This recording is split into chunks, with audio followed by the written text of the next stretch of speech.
Bonjour et bienvenue dans ce 101%. Aujourd'hui, je vais vous parler d'une activité que beaucoup de rétro-gamers et collectionneurs ont dû pratiquer cet été, la brocante et plus particulièrement l'art de la négociation. Mais avant ça, le sommaire, on verra la critique flash de Body Count, les conseils de Katsuka et ensuite Tokyo Café. Et maintenant, c'est les news.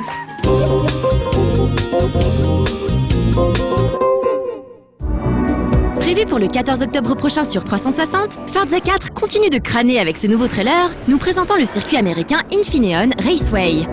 Toujours à la pointe du réalisme et bénéficiant de features plutôt bien pensés, comme le mode Auto Vista qui permettra de visiter des véhicules à l'aide de Kinect, le prochain titre de Turn 10 n'a définitivement rien à envier à Polyphony Digital et à sa série Gran Turismo.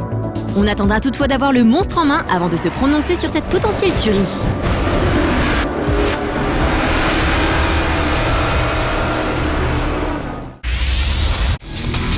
Malgré le succès vraiment mitigé de la 3DS, les éditeurs continuent d'y croire et nous préparent même des titres susceptibles de renverser la tendance. À l'image de ce Shinobi qui s'illustre à travers ce nouveau trailer vraiment enthousiasmant. En effet, le célèbre ninja désormais bien connu des services reviendra sur le devant de la scène dès le 11 octobre prochain. Outre la fluidité et le dynamisme qui se dégagent de ces images, on constate également le potentiel 3D relief du titre qui semble utiliser de bien belles manières les capacités de la console. Inutile de préciser que nous sommes impatients de découvrir ce que le titre a dans le ventre. A master will be decided.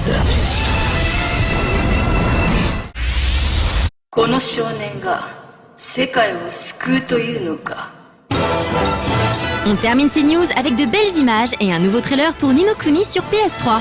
Quelques mois après un épisode vraiment réussi sur DS, et d'ailleurs critiqué dans EXP, Ni no Kuni va une nouvelle fois frustrer au plus haut point les gamers ne maîtrisant pas forcément la langue japonaise. En effet, si la version PS3 est définitivement prévue pour le 17 novembre prochain au Japon, aucune date n'a été annoncée pour le reste du monde. Un constat un peu dommage, dans la mesure où le projet de Level 5 et des studios Ghibli pourrait très facilement trouver son public hors de l'archipel. On attend tout de même une éventuelle annonce, on ne sait jamais, sur un malentendu. Mais on reste lucide, la version DS n'ayant toujours pas été traduite dans une autre langue.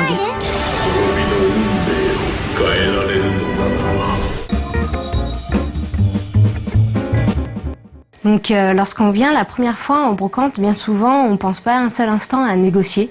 Pourtant on perd rien à le faire et puis bon si on perd 2 minutes mais si on peut économiser quelques euros c'est toujours ça de gagner et puis vous verrez qu'au fil du temps on y prend goût à économiser comme ça 1 ou 2 euros ou quelques centimes. Donc imaginez vous tombez sur le jeu que vous cherchez depuis des années. Moi par exemple ce serait Rez sur Dreamcast que je cherche depuis longtemps et qui est assez difficile à trouver à un bon prix. Donc là j'arrive sur un stand et puis la première chose à faire c'est de demander le prix. Mais d'abord on va voir la critique flash de Body Count.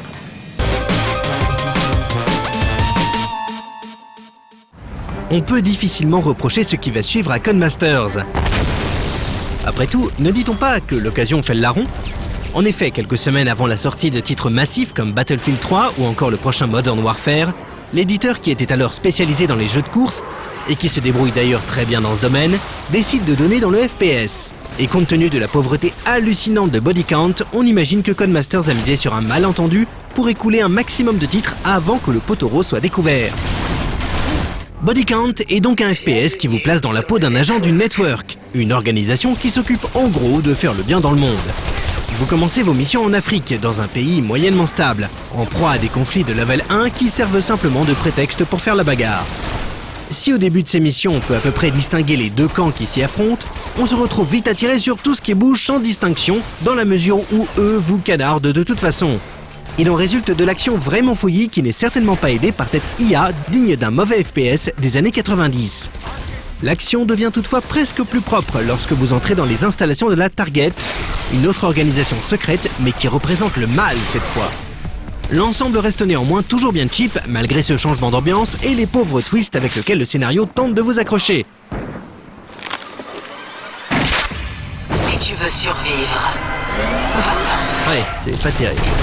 Les ennemis courent effectivement dans tous les sens et agissent plutôt bêtement d'une manière générale, mais font tout de même preuve d'une précision complètement hallucinante à l'arme automatique et ce, même à très longue portée. Bref, des éléments de gameplay et de scénario caractéristiques d'un jeu mal fignolé et mal équilibré. L'arsenal ultra classique et les quelques compétences spéciales que vous possédez vont également dans le sens de la pauvreté. Concrètement, à chaque kill, les ennemis lâchent des munitions ainsi que des points d'intel. Ces derniers remplissent une jauge en bas à gauche de l'écran qui se vide ensuite lorsque vous utilisez une des 4 compétences disponibles, via la croix directionnelle, comme la frappe aérienne ou encore les balles explosives. Ces compétences ne servent pas vraiment à grand chose et on préférera les utiliser uniquement quand le scénario l'imposera. Bref, Body Count cumule les défauts et montre très peu de qualité au final. On pourra éventuellement apprécier les décors à moitié destructibles, mais cet aspect reste à des kilomètres de ce que le joueur peut trouver dans un Bad Company 2 par exemple. On se retrouve ici avec un jeu vraiment médiocre en intérêt, plutôt vilain compte tenu de ce que la concurrence propose, pas vraiment fini, à l'image des absurdités de l'IA et de la confusion ambiante, et surtout vendu à un prix normal. On esquivera donc habilement ce titre opportuniste qui fait plus de mal aux gens FPS qu'autre chose, mais qui a tout de même le mérite de montrer l'exemple à ne pas suivre. Nous pensons que le monde a besoin de solutions. Et la solution, c'est vous.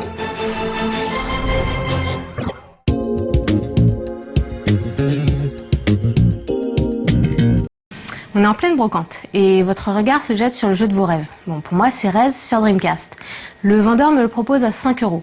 C'est génial, c'est pas cher. Mais non, stop, vous pouvez toujours négocier.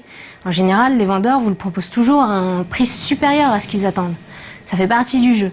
Mais avant, on va regarder les conseils de Katsuka.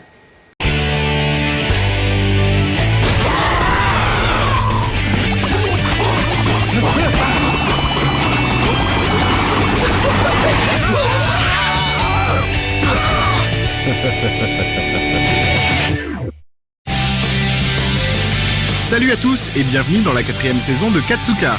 Pour cette émission de rentrée, j'ai choisi de la valeur sûre avec une course-poursuite en 3D, mais aussi quelque chose de plus intimiste, en hommage à Max et les Maxi-Monstres.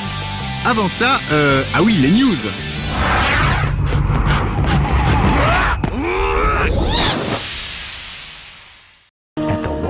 Si vous êtes fan de Disney, sachez que Waking Sleeping Beauty est sorti en DVD Blu-ray fin août uniquement à la Fnac. Il s'agit d'un précieux documentaire, riche en témoignages, qui revient sur la crise identitaire et générationnelle que le studio a connue au milieu des années 80. That year, we were beat out at the box office by the Care Bears movie. Le distributeur Mission vient de ressortir Alice, le premier film du réalisateur tchèque Jan Švankmajer, primé au Festival d'Annecy en 1989. Une adaptation très étrange d'Alice au Pays des Merveilles, dans un style mi-live mi-animation, qu'apprécie notamment beaucoup par Otaku.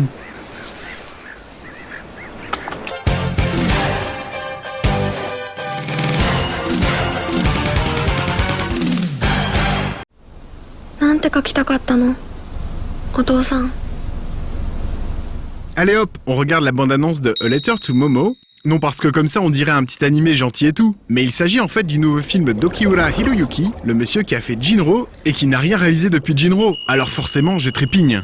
Sortie prévue l'an prochain.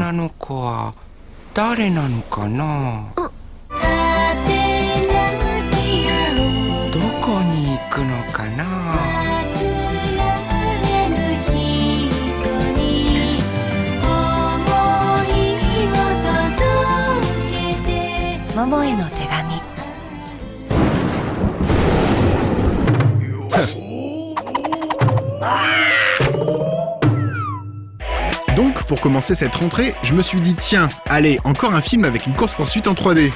On peut se demander si ça n'est pas un genre à part entière dans le court-métrage d'animation, en tout cas celui-ci est encore une fois bien stylé.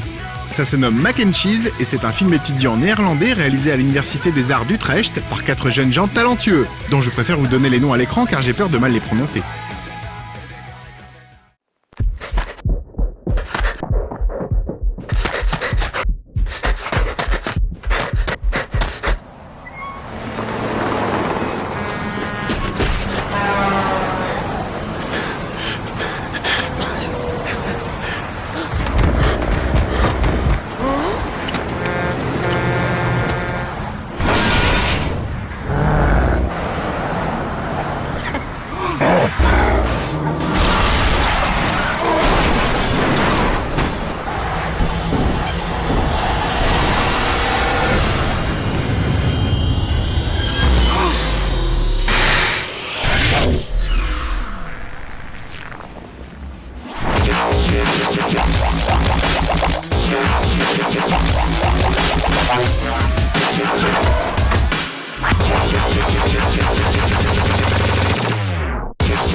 king.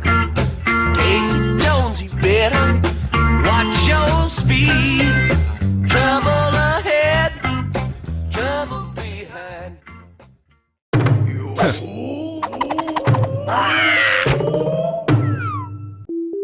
Buildings and Vampires est un joli petit hommage à Max et les Maxi-Monstres, mélangeant prise de vue réelle et animation. Il a été réalisé par Sebastian Battista ainsi que Nico Casavecchia, dont j'avais déjà diffusé son faux trailer de Silicon Monster It's Town. Ils ont simplement eu l'idée de mettre en image un dialogue du film, et même si vous ne l'avez pas vu, ce n'est pas grave car ça reste quand même plutôt mignon et nostalgique.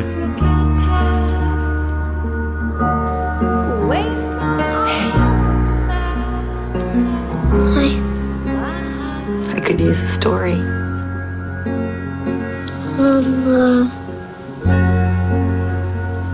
Sure. There were some buildings. There were these really tall buildings, and they could walk. Then there were some vampires. And one of the vampires bit the tallest building, and his fangs broke off. Then all his other teeth fell out. Then he started crying.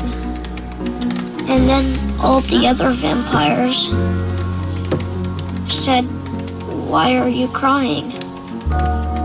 Aren't those just your baby teeth?" And he said, "No, those are my grown-up teeth."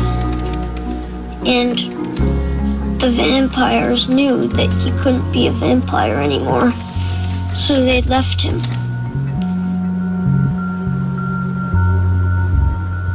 The end.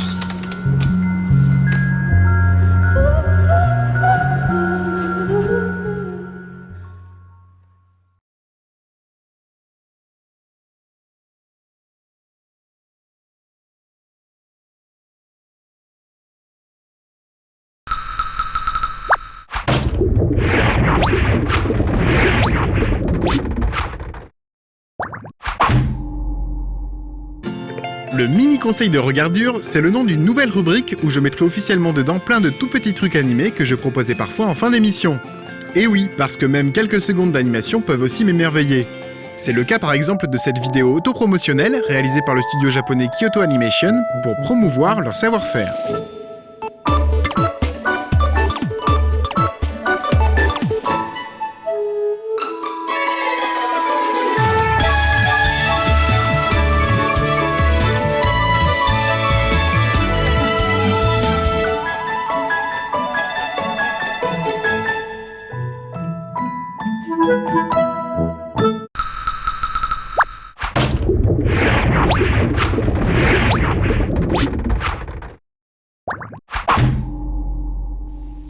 Ah, et comme on parle du Japon, j'avais envie d'évoquer des parodies nippones d'une pub TV nommée Nanike Demonai. Dans ce spot diffusé en 2008, on voyait les jeunes gens du boys band News en train de danser pour une marque de fringues. Leurs mouvements ont visiblement inspiré de nombreux détournements visibles sur la toile, mon préféré étant cette version avec les personnages de Lupin par un certain Zunia. 明日からまた日月がほら水木回って金土日曜僕ら日々を楽しんで生きていこうもう一丁明日からまた日月がほら水木回って金土日曜夢の日々を大事に生きましょうもう一丁明日からまた日月がほら水木回って金土日曜僕ら日々を楽しんで生きていこう何気でもないだって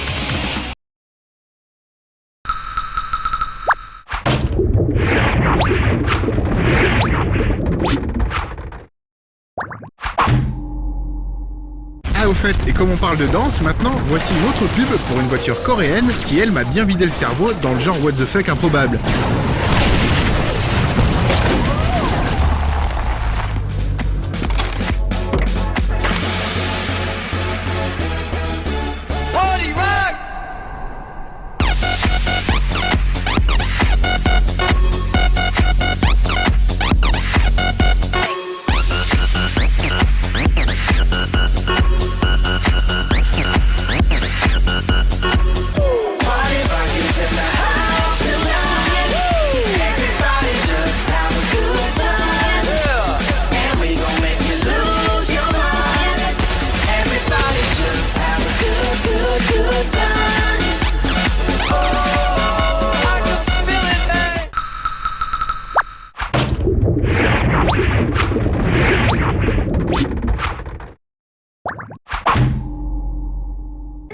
comme on parle de pub automobile maintenant, sachez qu'une autre marque, japonaise cette fois-ci, a elle embauché Goda Tsuneo, le papa de Domokun et Komaneko, pour créer une mascotte nommée Plug, et surtout un véritable film de 12 minutes nommé The New World, au sujet du bienfait de voitures électriques.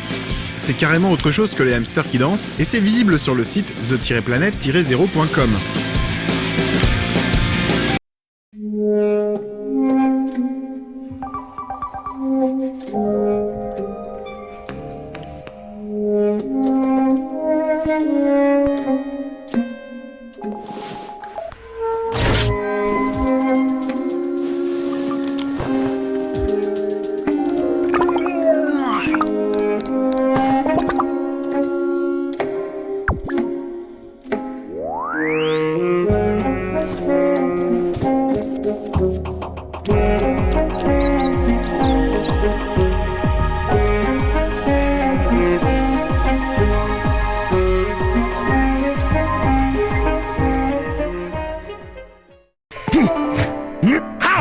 Voili voilou, à dans 15 jours.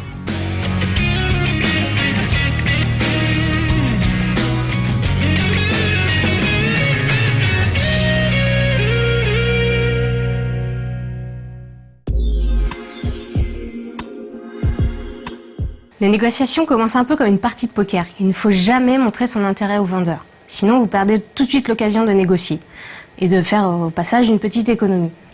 Alors, il faut éviter les 5 €, c'est génial, je le prends tout de suite. Non, surtout pas. Au contraire, il faut d'abord commencer par 5 €, c'est un peu cher, hein. Je suis pas prête à mettre autant. Surtout que, je l'ai vu ailleurs, il est vraiment moins cher, hein. Donc là, vous pouvez commencer à négocier, à proposer un autre prix. Faut pas hésiter à être un petit peu agressif. Mais tout de suite, on regarde Tokyo Café.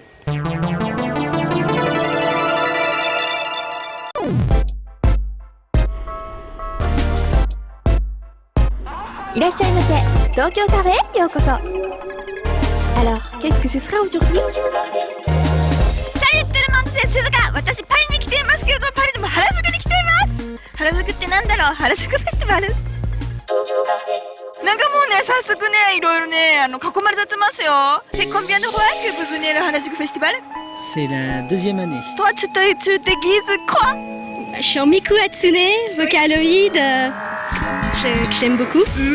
C'est la première fois que je viens à ce festival et j'aime beaucoup l'ambiance, le lieu, c'est convivial, beaucoup de fanzines, c'est très sympathique. 私ね、このね、フェスティバルの何が好きかってアンビオンスなんですよ。本当に秋を感じて素敵なパリって感じですね。原宿だけど雨が降ったらどうするの？ Bonjour, bonjour. C'est quoi votre stand? Alors c'est un stand fanzine où on fait aussi des produits dérivés, fan art. C'est la combien de fois que vous participez à Harajuku Festival? C'est la deuxième fois. On mange ensemble entre stands. Là, on fait un pique-nique avec nos voisins. Les visiteurs sont sympathiques. C'est pas que des fans de manga. On rencontre beaucoup de gens qui sont là par curiosité. On a des scènes qu'on peut pas avoir dans d'autres conventions. On a vu quelque chose de très très mignon. C'est deux grands-mères, donc vraiment la 70aine passée, qui avaient croisé quelqu'un en cosplay de Gunblast Order. Et elles étaient là genre « Oh mais c'est très bien, mais comment vous avez fait ça? Et c'est quoi comme personnage ?» Alors lui il était là genre « Ah bah ça c'est du post-apocalyptique !» Pourquoi ça nommé Harajuku? En fait c'est pas nous qui avons choisi le nom, c'est le festival Delcourt qui a organisé cette convention en même temps que leur festival d'auteurs. Et c'est eux qui avaient donné le nom. Donc on a gardé le nom tel quel. Mais je pense que le nom Harajuku doit faire référence au quartier justement à Tokyo et cette espèce d'esprit en plein air, du cosplay, des gens qui s'amusent. Saint Seiya発見でSeiya. Bonjour. Arigato. Arigato. Ça va? Oui, ça va. T'as pas chaud? Non, si, le Ultra, ça chauffe un peu, ouais. C'est combien de fois que tu venais? Là, c'est la deuxième fois, là, à la Harajuku, là. Je suis venu l'année dernière, là, je suis venu là cette année, ça doit faire 1 an à peu près que je fais du cosplay. Au départ, je faisais du Naruto, du Bleach. Ça m'a un peu lassé, parce que maintenant, il y a beaucoup de gens qui le font. Donc, j'ai voulu faire quelque chose d'un peu original. Au moins, je suis sûr qu'il n'y a pas beaucoup de gens qui le feront. ねえ、まさか私ね、この時代にセイントセイヤに出会うとは思いませんでした。ここは何ですか？休憩コーナーですかね、日陰な。コスプレイヤーさんたちもねのんびりしてます。残念ながら特に何もないようですね。ただみんななんかピクニックしてます。あそこにいるのはソウリュウ・ラスカ・アングレですね。エヴァンゲリオンね、アスカみんな何ですかチュヌデギズパmoi je fais que les photos. Vous connaissez déjà le Harajuku Festival avant? Non, c'est la première fois. やっぱりね街中にある公園ということで一般人の方もねファミリーなんかもね来てますね。ボンジュールスペクタトードのライブですね。ありがとうございます。一般人じゃなかった。原宿フェスティバルいかがだったでしょうか。今年もね天気に恵まれましてピクニックよしコスプレよし販売よしのね楽しいフェスティバルになりました。私もね来年はお弁当作ってピクニックしながらこの工房ショーを楽しみたいと思います。原宿フェスティバルフブネッカンブブレ。